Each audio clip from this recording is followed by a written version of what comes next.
Bonjour les copains, je suis super content de vous retrouver aujourd'hui pour un nouveau numéro des mini tutos. Les mini tutos aujourd'hui, on va s'occuper d'un sujet qui est particulièrement important en ce moment, c'est quel type de leurre il faut utiliser pour le début de la saison de la pêche du bar, parce que ça y est, c'est le moment. Vous êtes tous en train de repartir au bord de l'eau et souvent j'ai des questions sur ce sujet. Alors on regarde ça tout de suite.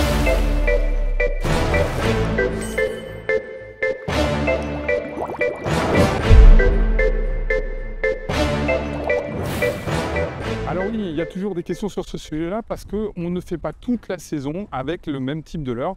Et c'est vrai qu'il y a des leurres qu'on utilise plus en début de saison qu'en fin de saison. Je vais essayer de vous expliquer tout ça. Ce qui caractérise le début de saison, c'est deux choses.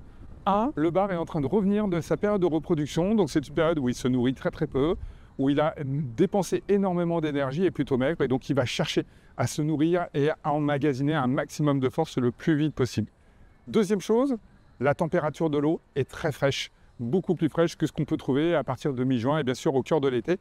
Et donc ça va aussi influencer le poisson. Et donc si ça influence sa nourriture, ses déplacements, ça influence aussi les leurres qu'on va utiliser.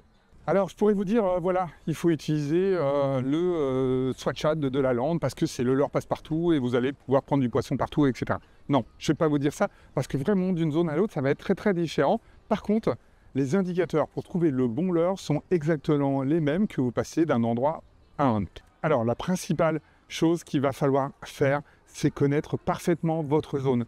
Quand le bar revient, il va chercher essentiellement les zones de sable parsemées de roches. C'est souvent là qu'on retrouve les premiers rassemblements. Et souvent, en début de saison, quand on trouve le bar, on peut faire de très très jolies pêches en quantité parce que le poisson est assez rassemblés au même endroit et ensuite au fur et à mesure de la saison on va se répartir un petit peu partout sur la zone. Alors pourquoi sur ces zones-là? Parce que souvent ce sont les zones où il y a le plus de poissons à manger. On retrouve en début de saison essentiellement deux espèces de poissons qui viennent sur les zones de nourrissage des bars. Le premier, c'est le lançon. Donc le lançon est sûrement le poisson qui arrive le premier, le poisson fourrage qui arrive le premier sur les zones et bien sûr sur les zones de sable. Et puis vous avez la sardine qui vient sur d'autres zones, pas exactement les mêmes, et qui va venir s'installer donc sur des zones un petit peu plus rocheuses, souvent avec des eaux un petit peu plus brassées, avec un petit peu plus de courant, contrairement au lançon qui va être plutôt sur des zones de sable et plus calmes. Et ça va être vraiment déterminant pour votre pêche, parce que ce que vous allez chercher, c'est à être dans le mimétisme le plus précis possible. En effet, en début de saison, on évite l'extravagance, on évite d'aller chercher des leurres fluoraux de toutes les couleurs, etc. Même si ça peut fonctionner, on va être vraiment dans le mimétisme. Alors quand on est sur des zones à lançon, bien sûr, on va chercher des leurres qui ressemblent le plus parfaitement au lançon.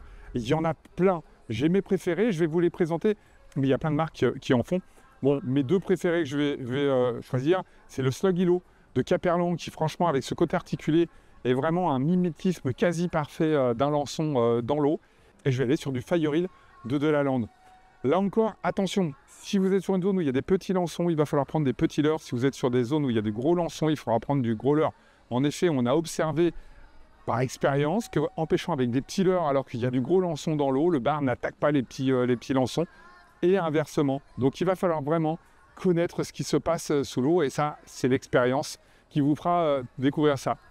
A contrario, quand on va aller sur des zones où on a beaucoup de sardines, on va chercher du mimétisme parfait, le plus parfait possible avec la sardine. Là encore, il y a plein de marques, je vous en ai fait défiler quelques-unes.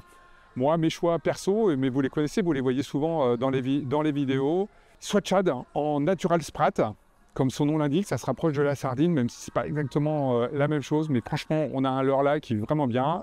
Natural Squall aussi, ces deux couleurs sont des couleurs bleutées qui ressemblent beaucoup à la sardine.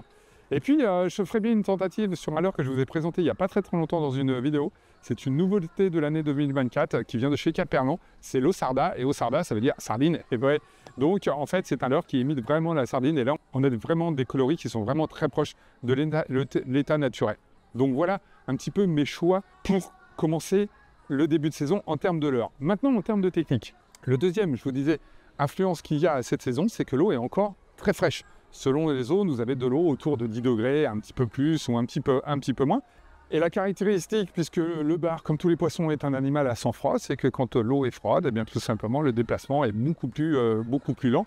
Et il ne va pas chercher à aller comme une furie, à attraper des proies qui se déplacent rapidement partout. Donc, on va avoir des techniques qui vont être très lente, soit à gratter, soit en traction ou à la volée, et ça va être mon choix. Je vais être plutôt sur une pêche à la volée, lancer très très loin, laisser couler pas très loin du fond, et tout simplement du linéaire, éventuellement avec des tout petits twitch, mais vraiment essayer de pêcher lentement, en épousant la forme du fond. Le sondeur est important pour ça, puisque le sondeur va vous permettre en effet de voir les têtes de roche, de passer au-dessus, de redescendre juste derrière, etc., etc. Donc la deuxième caractéristique après votre choix de leurre en fonction de votre zone, c'est de pêcher le plus lentement possible. C'est dans la lenteur que vous déclencherez notamment les plus gros bars, qui sont parfois les plus feignants, les plus expérimentés et qui vont chercher des proies qui se déplacent très très doucement auprès d'eux pour pouvoir leur sauter dessus. Voilà un petit peu les caractéristiques. Donc si je résume, du naturel, le plus naturel possible, je vous ai donné mes choix, et des techniques d'animation le plus lent possible. Et puis au fur et à mesure que la saison va évoluer, on va pouvoir de plus en plus aller vers des animations un petit peu plus rapides et pouvoir mettre un petit peu de couleur. Vous savez que j'aime bien les couleurs roses par exemple pour le bar, mais ça à partir du mois de juillet. Donc c'est une autre affaire, on en reparlera une autre fois. Bonjour les copains, j'espère que ce mini tuto vous a plu. N'hésitez pas à le partager et surtout à vous abonner pour découvrir tous les autres tutos que je vous ferai tout au long de l'année. Ciao, ciao, ciao!